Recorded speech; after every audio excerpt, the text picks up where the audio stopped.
Hello students, welcome to bmsclasses.com। आज हम बात करेंगे रोग निदान के श्वास रोग टॉपिक के बारे में। तो श्वास रोग को हम डिस्निया या फिर अस्थमा भी बोलते हैं। इसके कुछ बिंदुओं के बारे में आज हम बात करेंगे। व्याधि परिचय, निरुक्ति, निदान, संप्राप्ति, भेद, पूर्व रूप, सामान्य लक्षण या रूप और साध्य साध्यता, इन सभी चीज़ों के बारे में आज हम डिस्कस करेंगे। तो सबसे पहले हम बात करते हैं व्याधि परिचय। तो आचार्य चरक के अनुसार हिक्का और श्वास रोग क्या है, इन दोनों में थोड़ी सिमिलैरिटीज होती है। जैसे दोष में तुष्य, स्तोतस, समानता, इन सब ये चीज़ें समान होने की वजह से क्या है, आचार्य चरक ने इन दोनों का एक साथ वर्णन किया है। और आचार्य चरक के मत अनुसार क्या है, ये जो व्याधि है ये बहुत ज़्यादा गंभीर है और इस कदर कि मानो प्राणनाशक है। तो ये व्याधि आचार्य चरक के अनुसार प्राणनाशक मानी गई है। और आचार्य चरक ने इस व्याधि को क्या है, अरिष्ट लक्षण भी माना है। अब हम बात करेंगे निरुक्ति के बारे में। तो निरुक्ति से आप समझ सकते हैं कि निरुक्ति का मतलब है एटियोलॉजी। तो जो धातु से क्या है, घन प्रत्यय करने पर श्वास शब्द की क्या है उत्पत्ति होती है। और शाब्दिक अर्थ क्या है इसका, जीवन व्यापार या फिर वायु व्यापार, यानी वायु का व्यापार बॉडी में करना, जिसका आदान प्रदान करना। मान लीजिए कि बॉडी में क्या है, जब हम सांस को लेते हैं या छोड़ते हैं, यानी इनहेल करना और एक्सहेल करना, ये क्या है, ये जो प्रोसेस है इसी को क्या वायु व्यापार कहा जाता है। और जिस रोग में क्या है जीवन व्यापार, यानी वायु व्यापार बोल लीजिए या फिर जीवन व्यापार बोल लीजिए, तो इसमें क्या है कष्ट अगर होता है तो इसी को क्या श्वास रोग कहा जाता है, यानी ऑब्स्ट्रक्शन इन ब्रीथ आउट और breathe inhale, it called as श्वास रोग।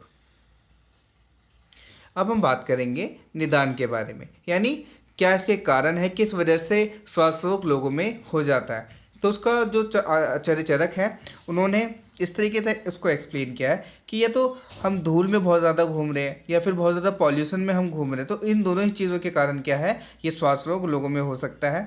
या शीत स्थानों पे जाना, बहुत ज़्यादा बर्फीले स्थान है वहाँ पर जाने से, बहुत ज़्यादा जाने से, या फिर बहुत ज़्यादा ठंडा पानी पी लेने से भी क्या है श्वास रोग हो सकता है। बहुत ज़्यादा एक्सरसाइज यानी व्यायाम करने से ये रोग हो सकता है। अति मार्गमन करने से, अत्यधिक वृक्ष सेवन से और विषम भोजन से भी ये रोग क्या है हो सकता है। अब हम बात करेंगे संप्राप्ति। अगर इसको शॉर्ट में हम बोलना चाहें तो क्या कि मान लीजिए एक स्टोरी है जिसको हम शुरू से लेके एंड तक समझ रहे हैं, तो उसी चीज़ों को वो जो समझा रहा है हमें, तो उसी को क्या है हम संप्राप्ति बोलते हैं। यानी पूरी स्टोरी इसमें हम देखते हैं कि कहाँ से स्टार्ट हुआ है और कहाँ पे जाके ख़त्म होगा, किस तरीके से इसका पूरा ये प्रोसेस हुआ है, इसी को क्या हम संप्राप्ति बोलते हैं।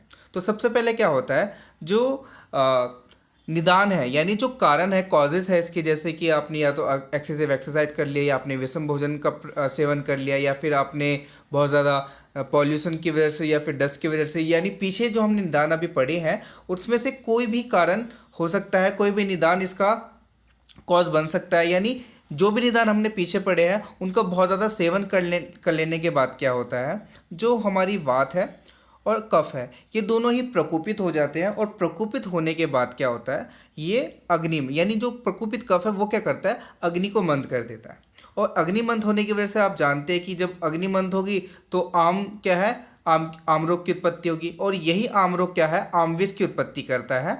और आम विष की जब उत्पत्ति होती है तो वो क्या होता है, आम विष रस धातु को दूषित करता है। और रस धातु क्या है, इससे दूषित होकर मलभूत कफ दोष को क्या करता है, बढ़ा देता है, उसकी वृद्धि कर देता है। और यही मलभूत कफ जिसकी वृद्धि हो चुकी है ये क्या करता है, स्रोतस में अवरोध उत्पन्न करता है, ऑब्स्ट्रक्शन पैदा करने लगता है। और ऑब्स्ट्रक्शन पैदा होने की वजह से क्या है, जो वात प्रकोपित हुआ था वो वात अब निकलना चाहता है बाहर और वो निकल नहीं पाता, और क्योंकि उसके सामने ऑब्स्ट्रक्शन पैदा हो चुकी है और ना निकलने की वजह से क्या है, श्वास में कष्ट होने लगता है। लोग श्वास नहीं ले पाते, जो पेशेंट होते हैं वो श्वास नहीं ले पाते, और इसी तरीके से क्या श्वास रोग की उत्पत्ति हो जाती है।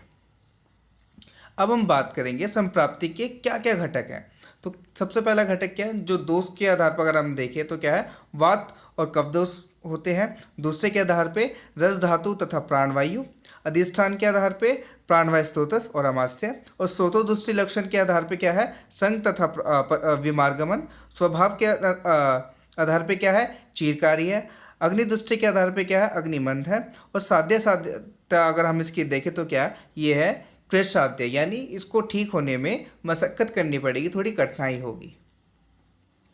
अब हम अगर बात करें भेद की, तो आचार्य चरक और सुश्रुत दोनों ने ही इनको 5 माना है। और ये 5 किस प्रकार है, महाश्वास पहला, ऊर्ध्वश्वास दूसरा, छिन्नश्वास तीसरा, तमकश्वास चौथा और शुद्रश्वास पांचवा। इन सब में जो सबसे इम्पॉर्टेंट अगर हम देखें तो क्या है, वो तमकश्वास है, यानी ब्रोंकियल अस्थमा।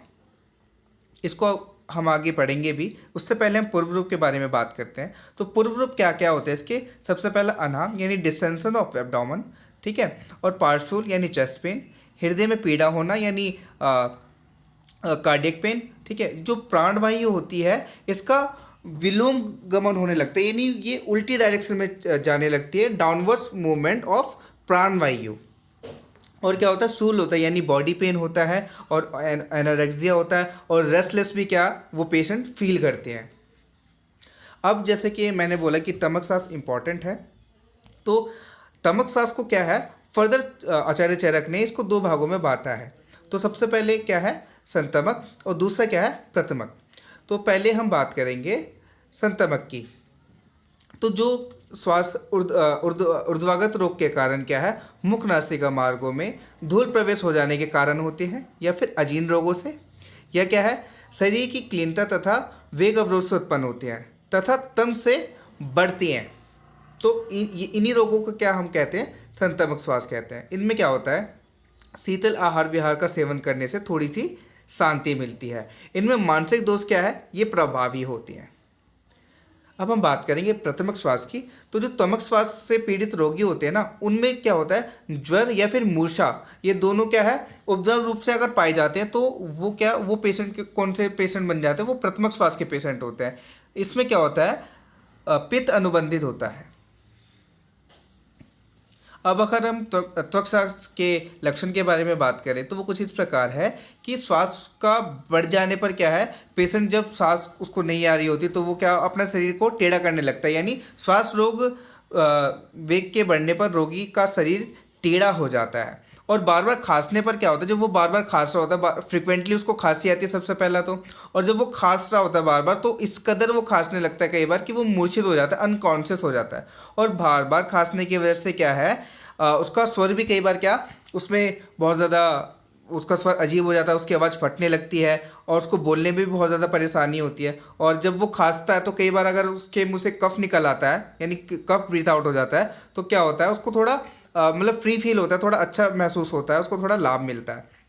और आगे हम इसके अगर रूप देखें, इसके लक्षण देखें तो क्या है, जो श्वास रोगी होते हैं वो अधिकतर उनको निंद्रा नहीं आती, और अगर वो लेटते भी है तो उनको क्या कष्ट होने लगता है, उनको बहुत ही रेस्टलेसनेस फील होने लगता है, और पेन होने लगता है कई बार उनको।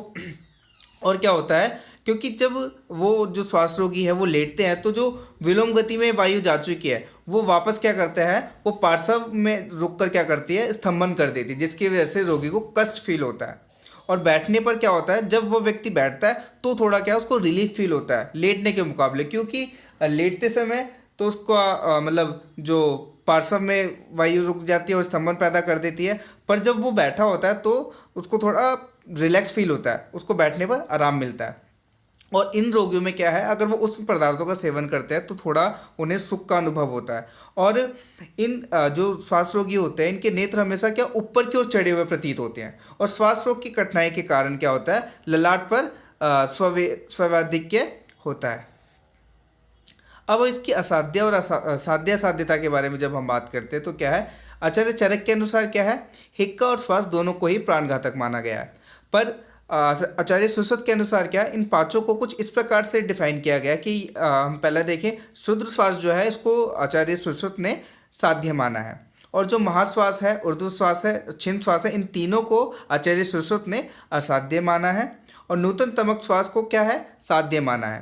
पर इसमें भी क्या है, अगर ये जो तमक श्वास है ये जीर्ण हो जाए तो यही तमक श्वास क्या कृत साध्य बन जाता है, यानी जिसको बहुत कठिनाई से ठीक किया जा सके। यानी ठीक तो हो सकता है पर इसको अब आपको क्या मशक्कत करनी पड़ेगी, थोड़ी मेहनत करनी पड़ेगी, इस रोग के पीछे थोड़ी कठिनाई होगी। और अगर यही तमक श्वास किसी दुर्बल रोगी में हो जाए तो ये क्या एकदम असाध्य हो सकता है, यानी अब ये ठीक नहीं हो सकता। अगर हम उपद्रव के बारे में बात करें तो आचार्य चरक और सुश्रुत दोनों ने ही क्या है उपद्रव का वर्णन ज़्यादा नहीं किया है, उसको बहुत अच्छे से वर्णन उपद्रव का नहीं आया, परंतु क्या है श्वास रोग को इन दोनों ने क्या प्राण घातक माना है। सो आई होप गाइज ये वीडियो आपको पसंद आई होगी और बहुत कुछ आपने इससे सीखा होगा। और अगर कोई भी आपका क्वेश्चन है, कोई भी आपकी क्वेरी है, तो आप कमेंट बॉक्स में अपना कमेंट ड्रॉप कर सकते हैं। और इस वीडियो को ज़्यादा से ज़्यादा लाइक करें और ज़्यादा से ज़्यादा शेयर करें अपने फ्रेंड्स के साथ। और अभी तक आपने हमारा अगर चैनल सब्सक्राइब नहीं किया तो प्लीज़ सब्सक्राइब करें। Thank you.